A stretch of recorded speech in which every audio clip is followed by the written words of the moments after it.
Fee reimbursement కోసం కాలేజీలు బంద్ చేసిన యాజమాన్యాలపై విద్యార్థులు తల్లిదండ్రులు బగ్గుమంటున్నారు.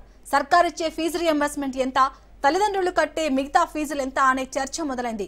కాలేజీలో చదువుతున్న పిల్లలందరికీ ఫీజు రియంబర్స్మెంట్ వర్తించదని, లక్షలకు లక్షలు ఫీజులు చెల్లిస్తున్నామని ప్రభుత్వం పేరు చెప్పి కాలేజీలు బంద్ చేయడం ఏంటనే ప్రశ్నలు పేరెంట్స్ నుంచి ఇటు స్టూడెంట్స్ నుంచి వస్తున్నాయి.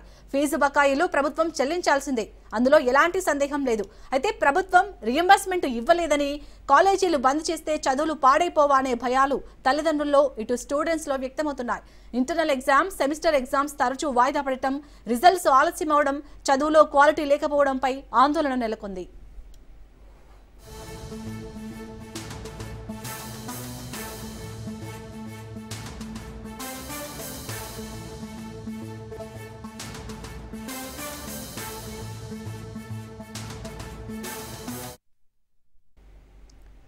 రైట్గా ఏవైతే ప్రైవేట్ కాలేజీల అసోసియేషన్ నిర్ణయం తీసుకున్నాయో, ప్రభుత్వం నుంచి ఫీజు రియంబర్స్మెంట్ బకాయిలు చెల్లించట్లేదు, సో మేము బంద్ పాటిస్తున్నామని నిర్ణయించాయో, దీనివల్లనైతే చాలా మంది విద్యార్థులు అయితే భవిష్యత్తు ప్రశ్నార్థకంగా మారింది. సో దీనికి సంబంధించి ఉమ్మడి ఆదిలాబాద్ జిల్లాల నుంచి మా ప్రతినిధి అరుణ్ కుమార్ అందిస్తారు. అరుణ్ కుమార్, ప్రజెంట్ అక్కడ విద్యార్థులు కానీ వాళ్ళ తల్లిదండ్రులు ఏమంటున్నారు? ఎందుకంటే విద్యార్థుల చదువు హక్కు ఆపే ఎవరికి ఉండదు రైట్ అనేది.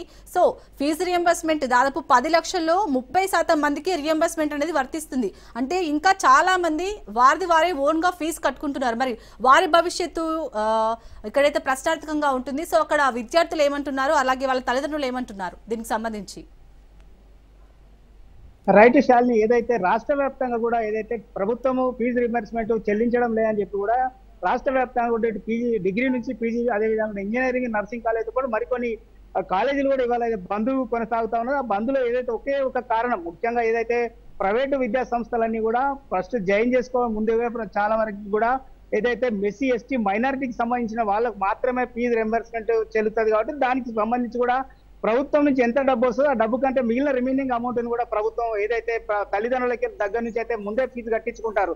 ఆ తర్వాత ఇప్పుడు కేవలం ఏదైతే ప్రభుత్వము ఫీజు రియంబర్స్మెంట్ చెల్లించడం లేదనేటువంటి కారణంతో కూడా విద్యార్థులతో భవిష్యత్తుతో కూడా చెలగాటాలనేటువంటి పరిస్థితి అయితే ఉమ్మడి ఆదిలాబాద్ జిల్లా వ్యాప్తంగా కూడా గత 4 రోజుల నుంచి కూడా ఈ పరిస్థితి కొనసాగుతా ఉన్నాయి. ఇటు పీజీ కావచ్చు, డిగ్రీ, అదేవిధంగా కూడా ఇంజనీరింగ్ కాలేజీలు, నర్సింగ్ కాలేజీలు కూడా ఈ ప్రాంతంలోనే ఇప్పటికి 4వ రోజు కూడా బంద్ అయితే కొనసాగుతున్నారు. ముఖ్యంగా కూడా ఏదైతే ఇటు తల్లిదండ్రులు, ఏదైతే విద్యార్థుల తల్లిదండ్రులు ఆందోళన చెందుతున్నారు, విద్యార్థుల భవిష్యత్తు ప్రశ్నార్థకంగా మారే పరిస్థితి ఉంటుంది. ముఖ్యంగా కూడా చదువులకు దూరమైనటువంటి పరిస్థితులను కూడా ఆవేదన వ్యక్తం చేస్తా ఉన్నారు. ఇప్పటికే కూడా ప్రభుత్వం ఫీజు రింబర్స్మెంట్ చెల్లించడం లేదని ఒకే ఒక కారణంతో కూడా ఇవాళ ఏదైతే యాజమాన్యాలు ఇటువంటి ఏదైతే చర్యకు పాల్పడడం సరికాదు అంటారు. విద్యార్థి సంఘాలు కూడా ఇటువంటి దీన్ని ఖండిస్తా ఉన్నాయి. ముఖ్యంగా కూడా ఏదైతే కొంతమందికి మొత్తం కూడా కాలేజీలో 100% విద్యార్థులు ఉంటే కూడా అందులో 30% విద్యార్థులకి పేద విద్యార్థులు చదువురాను. అది కూడా ఎవరైతే 2 లక్షల రూపాయల బిలో ఏదైతే ఆదాయం ఉన్నటువంటి వాళ్ళకు మాత్రమే ప్రభుత్వము ఫీజు రింబర్స్మెంట్ కింద కూడా డబ్బు చెల్లిస్తుంది. కానీ చాలా మంది కూడా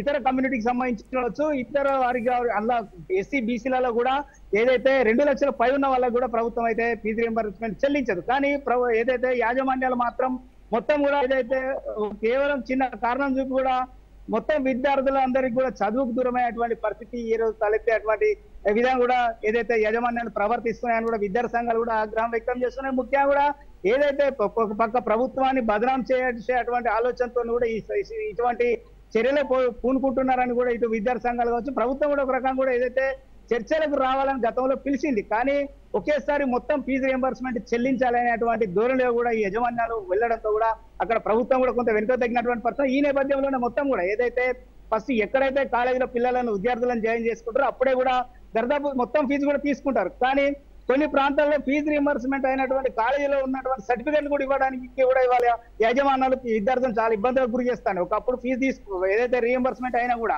కానీ ఇప్పుడు గత 4 years నుంచి కూడా రియంబర్స్మెంట్ రావడం లేదు. దాంతో కూడా మేము చాలా ఇబ్బందులు ఎదుర్కొంటా ఉన్నాం అని కూడా ఒక పక్క ప్రైవేట్ సంస్థల యాజమాన్యాలు చెప్పినప్పటికీ కూడా అది ఎక్కడ కూడా కరెక్ట్ కాదు. ఎందుకంటే చాలా మంది విద్యార్థులు ఇప్పుడు 100% మంది విద్యార్థులు కాలేజీలో ఉంటే కూడా అందులో 30%, 30% మందే పేద నిరుపేదలు అయినటువంటి విద్యార్థులు ఉంటారు. కానీ అటువంటి విద్యార్థులు కూడా ఇవాళ వాళ్ళతో పాటు మొత్తం ఫీజులు చెల్లించి లక్షల రూపాయలు ఇవాళ చెల్లించినటువంటి విద్యార్థులు కూడా ఇవాళ చదువుకు దూరమైనటువంటి పరిస్థితి ఉన్నది. వాళ్ళ పరిస్థితి ప్రశ్నార్థకంగా మారేటువంటి పరిస్థితి ఉన్నది. చాలా మంది విద్యార్థులు అంటే ఇటువంటి కారణాలతో కూడా ఏదైతే కాలేజీలు బంద్ కావడంతో కూడా ఇటు సిలబస్ కూడా పూర్తి స్థాయిలో సిలబస్ కూడా పూర్తి కాకపోవడం కూడా చాలా మంది విద్యార్థులు కూడా ఇటు ఎగ్జామ్స్లలో సెమిస్టర్లలో కూడా ఫెయిల్ అయ్యేటువంటి పరిస్థితి ఉన్నాయని కూడా విద్యార్థులు తల్లిదండ్రులు ఆవేదన వ్యక్తం చేస్తున్నారు. ఒక పక్క ఏదైతే ప్రైవేట్ సంస్థలకు యాజమాన్యాలకు విద్యా సంస్థలకు సంబంధించినటువంటి యాజమాన్యాలు కూడా ఖచ్చితంగా ఆలోచన చేయాలి. పిల్లల భవిష్యత్తు అనేది ముఖ్యమైనటువంటి కోణంలో ఆలోచన చేసి తల్లిదండ్రులు లక్షల ఫీజులు చెల్లించిన వాళ్ళను కూడా దృష్టిలో పెట్టుకొని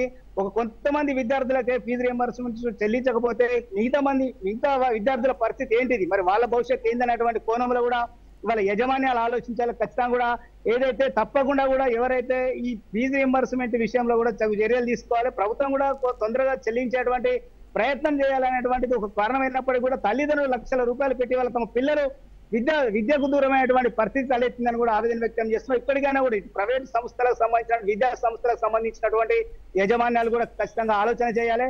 విద్యార్థుల భవిష్యత్తుని చెలగాటం ఆడద్దు. విద్యార్థుల తల్లిదండ్రుల దాన్ని దృష్టిలో పెట్టుకొని కూడా వాళ్ళ ఏదైతే ఆవేదనను కూడా దృష్టిలో పెట్టుకొని ఖచ్చితంగా కూడా పిల్లలకు మంచి చదువును అందించే విధంగా కూడా చర్యలు చేపట్టాలనేది ప్రధానంగా కూడా తల్లిదండ్రుల డిమాండ్. శాలిని, అరుణ్ కుమార్, అలాగే 100% రియంబర్స్మెంట్ అనేవి కొన్ని కాలేజీలకు మాత్రమే వర్తిస్తాయి. మీరంటూ ఒక కాలేజీలో ₹1,00,000 ఫీజు ఉంటే జస్ట్ 35,000 మాత్రమే అటు ప్రభుత్వం నుంచి రావాల్సింది. కానీ ఇక్కడ ఏంటి అంటే చాలా మంది, అంటే 10 లక్షల మందిలో 7 లక్షల మంది వారు ఫీజు కట్టుకుంటున్నారు. లక్షల్లో ఫీజు కట్టుకొని చదివిపిస్తున్నారు వాళ్ళ తల్లిదండ్రులు. కానీ జస్ట్ ఈ 35% ఏవైతే రాలేదో ప్రభుత్వం నుంచి బకాయిలు, దానికోసమని దాదాపు 2,000 కాలేజీలు అంటే ఎంతమంది విద్యార్థుల చదువులు ఆగిపోయాయో మనకు అర్థమవుతుంది. సో ఇప్పటికైనా ఇటు ఫీజు రియంబర్స్మెంట్ పరిధిలోకి రాని విద్యార్థులు ఎవరైతే ఉన్నారో వారి తల్లిదండ్రులు కానీ విద్యార్థులు కానీ ప్రభుత్వం దృష్టికి తీసుకెళ్లే ఆలోచన ఉందా? అంటే ఈ కాలేజీల బంద్ ఏదైతే ఉందో దాన్ని మినహాయించే ఛాన్స్ ఏమైనా కనిపిస్తుందా? తప్పకుండా కూడా ఏదైతే ఇప్పటికే కూడా విద్యార్థుల తల్లిదండ్రులు అయితే ఆగ్రహంతో ఉన్నారు. ఏదైతే విద్యార్థుల పేరెంట్స్ కూడా కొన్ని కాలేజీల వద్ద కూడా ఏదైతే కొన్ని రోజులలో కూడా ఖచ్చితంగా ఈ బంద్ను విరమించకపోతే కూడా తాము ఆందోళన చేస్తామని అయితే మన రాజమిస్కాలు చేస్తున్నటువంటి పరిస్థితి. ముఖ్యంగా కూడా ఏదైతే ఇప్పటికే కూడా ఇటు 20 లక్షల మంది వరకు కూడా రాష్ట్ర వ్యాప్తంగా కూడా ఏదైతే ఫీజు రియంబర్స్మెంట్ కూడా పిల్లలకు విద్యార్థులకు ఇబ్బంది పడుతున్నారు. కానీ కేవలం అంటే 30 మంది మీరు అన్నట్టుగా 100 మంది ఎందుకు కాలేజీలో ఉంటే అలా 30 మందిని సాకుగా చూస్తూ కూడా దూరం చేసేటువంటి పరిస్థితి విద్యా సంస్థల ఏదైతే తీసుకుంటున్నటువంటి పరిస్థితి. దానికి సంబంధించి కూడా విద్యా సంస్థలు ఇప్పటికైనా కూడా ఖచ్చితంగా దానికి సంబంధించి ఏదైతే ఉన్నదో దాన్ని అన్నింటినీ కూడా ఏదైతే దృష్టిలో పెట్టుకొని కూడా ఖచ్చితంగా వాళ్ళకి సంబంధించి ఏదైతే పేరెంట్స్ అందరినీ వాటిని దృష్టిలో పెట్టుకొని కూడా ఖచ్చితంగా పిల్లలకు మంచి విద్యను అందించే విషయం కూడా ఇప్పటికైనా కూడా యాజమాన్యాలు సమ్మెనైతే బంద్నైతే విరమించి కూడా విద్యార్థులకు మంచి విద్యను అందించే దిశగా కూడా ప్రయత్నం చేయాలని తల్లిదండ్రులతో డిమాండ్ చేస్తున్నటువంటి పరిస్థితి. శాలిని, అలాగే అరుణ్ కుమార్, ఇప్పటికే ప్రైవేట్ కాలేజీల అసోసియేషన్ అంటే యాజమాన్యంతో ప్రభుత్వం ఒకసారి చర్చలు జరిపింది. కానీ వీళ్ళు మొత్తం బకాయిలు చెల్లించాలి అని కూడా వాళ్ళు డిమాండ్ చేస్తున్నారు. ఇప్పటికే ఒక కమిటీ వేసింది. సో ఈ కమిటీ అనేది లేట్ అవుతుంది అని కూడా చెప్తున్నారు.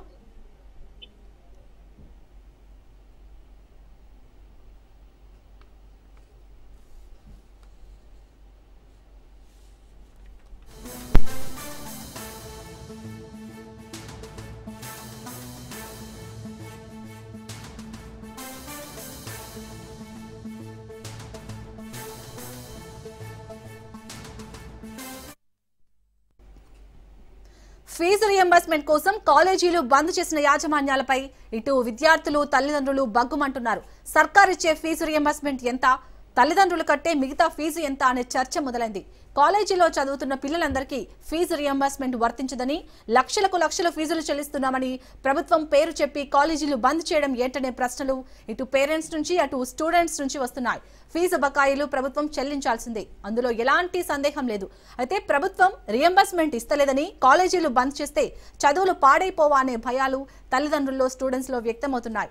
ఇంటర్నల్ ఎగ్జామ్స్, సెమిస్టర్ ఎగ్జామ్స్ తరచూ వాయిదా పడటం, రిజల్ట్స్ ఆలస్యమవడం, చదువులో క్వాలిటీ లేకపోవడంపై ఆందోళన నెలకొంది.